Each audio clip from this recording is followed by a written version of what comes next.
जय श्री राम। विभीषण को लंका का राजा बनाना व राम का अयोध्या के लिए प्रस्थान व उनका राज्याभिषेक। विभीषण चाहते थे कि राम कुछ दिन लंका में रुक जाएं, नई लंका में, उनकी लंका में।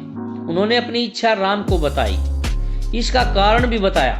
मैं चाहता हूं कि आप कुछ दिन यहाँ विश्राम कर लें, युद्ध की थकान उतर जाएगी। वैसे इसमें मेरा स्वार्थ भी है, आपका सानिध्य और रीति नीति सीखने का अवसर। आपने यह नगरी देखी भी तो नहीं है। राम ने लंका नगरी में कदम नहीं रखा था। सीता से मिलने के लिए हनुमान गए 2 बार, अंगद गए, लक्ष्मण भी हो आए। विभीषण के रात तिलक के समय राम उस नगरी से दूर ही रहे। यह संभव नहीं है मित्र, राम ने कहा। वनवास के 14 वर्ष पूरे हो गए हैं, मैं तत्काल अयोध्या लौटना चाहता हूँ। भरत मेरी प्रतीक्षा कर रहे होंगे, जाने में अगर देर हुई तो वे प्राण दे देंगे। उन्होंने प्रतिज्ञा की है, मैं उनकी प्रतिज्ञा से बंधा हूँ। विभीषण राम से अलग नहीं होना चाहते थे।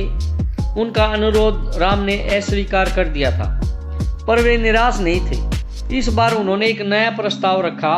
मेरी इच्छा है कि मैं आपके राज्याभिषेक में उपस्थित रहूं, मुझे अपने साथ चलने की अनुमति दें। राम ने उनका आग्रह स्वीकार कर लिया और बोले, आप मेरे लिए यात्रा की व्यवस्था कर दें।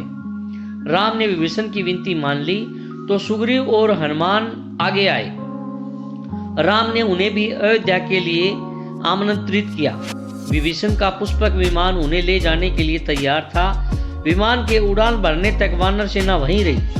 विमान जाने के बाद वे कूदते फांदते किष्किंधा की ओर चल पड़े। विभीषण ने अपने कोषागार से उन्हें रत्नाभूषण दिए, उनकी वर्षा की थी। उसी विमान से वानरों के लिए यह मनोरंजन था, जिसे जो मिला लूटा। विमान लंका से चला। उड़ान भरने के बाद उसने उत्तर दिशा पकड़ी, जिधर अयोध्या नगरी थी। राम सीता के साथ बैठे थे। मार्ग में पड़ने वाले प्रमुख स्थान बताते जा रहे थे। रावण सीता का हरण कर उसी मार्ग से लाया था, पंचवटी से। उस समय सीता ने वे स्थान ठीक से नहीं देखे थे। स्थानों के नाम उन्हें पता नहीं था। पहले रणभूमि पड़ी, फिर वह पुल जिसे नल और नील ने बनाया था, उसका नाम सेतुबंध था। किष्किंधा रास्ते में था। वानर राज सुग्रीव की राजधानी थी। सीता के आग्रह पर विमान किष्किंधा में उतरा, सुग्रीव की रानियों तारा और रूपा को लेने। आगे ऋष्यमुख पर्वत पड़ा और उसके बाद पंपा सरोवर। उसकी सुंदरता अद्भुत थी। राम ने सीता को एक पतली चमकती हुई रेखा दिखाई। सीते, देखो यह गोदावरी नदी है, ऊंचाई से इतनी छोटी दिख रही है। इसी के तट पर पंचवटी है। देखो हमारी परण कुटी अब भी बनी हुई है। सीता ने आंखें बंद कर ली, जैसे पंचवटी को पुनः देखने से डर रही हूँ। उन्हें पूरा घटनाक्रम याद आ गया। गंगा यमुना के संगम पर ऋषि भारद्वाज का आश्रम था। विमान वहां उतरा।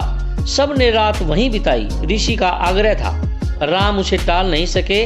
वहीं से उन्होंने हनुमान को अयोध्या भेजा, भरत को उनके आगमन की पूर्व सूचना देने के लिए। सीधे राम अयोध्या नहीं जाना चाहते थे।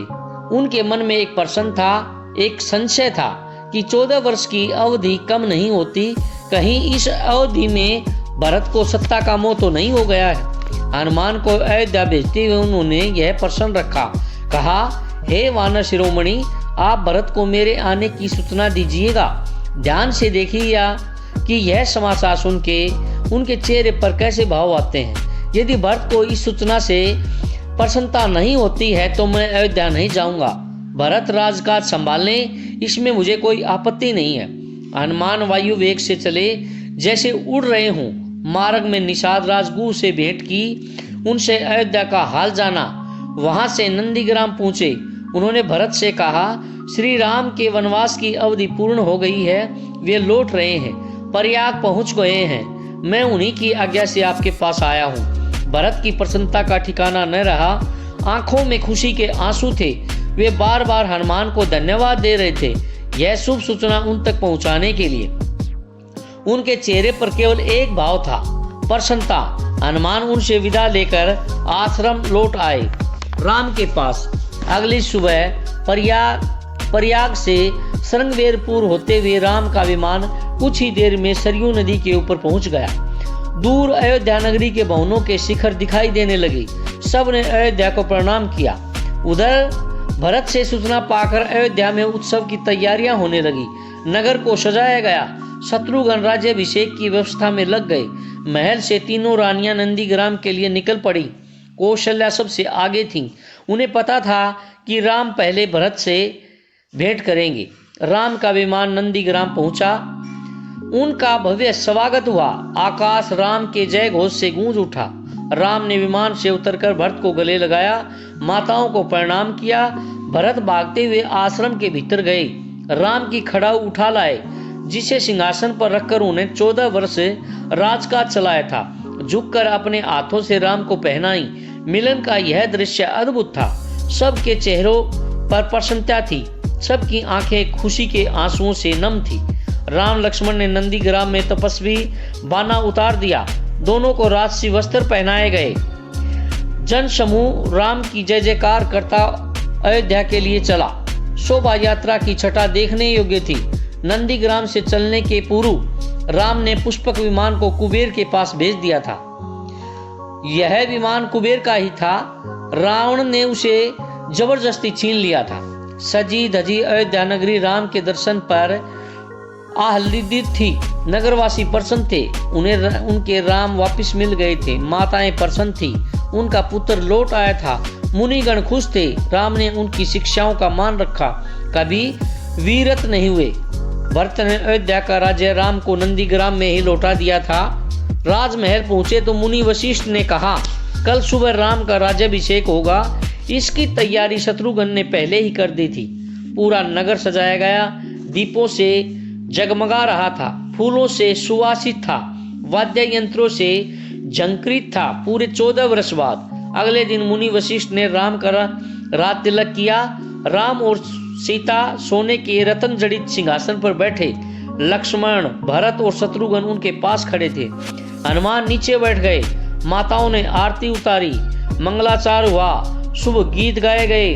राम सीता को एक बहुमूल्य हार दिया। प्रजाजनों को उपहार दिए। अनेक वस्तुएं प्रदान की। सीता ने अपने गले का हार उतारा। वे दुविधा में थीं, किसे दें। दुविधा राम ने दूर की। जिस पर तुम सर्वाधिक प्रसन्न हो उसे दे दो। सीता ने वह हार हनुमान को भेंट कर दिया। भक्ति और पराक्रम के लिए कुछ दिनों में सारे अतिथि एक एक करके चले गए। विभीषण लंका लौटे।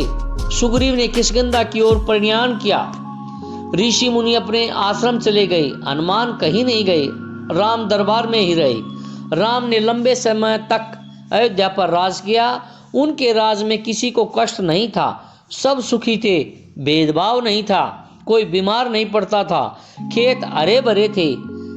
पेड़ फलों से लदे रहते थे।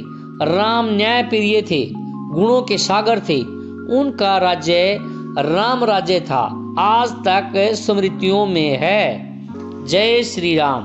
अगर पोस्ट अच्छी लगे तो प्लीज लाइक, सब्सक्राइब एवं कमेंट जरूर करिएगा।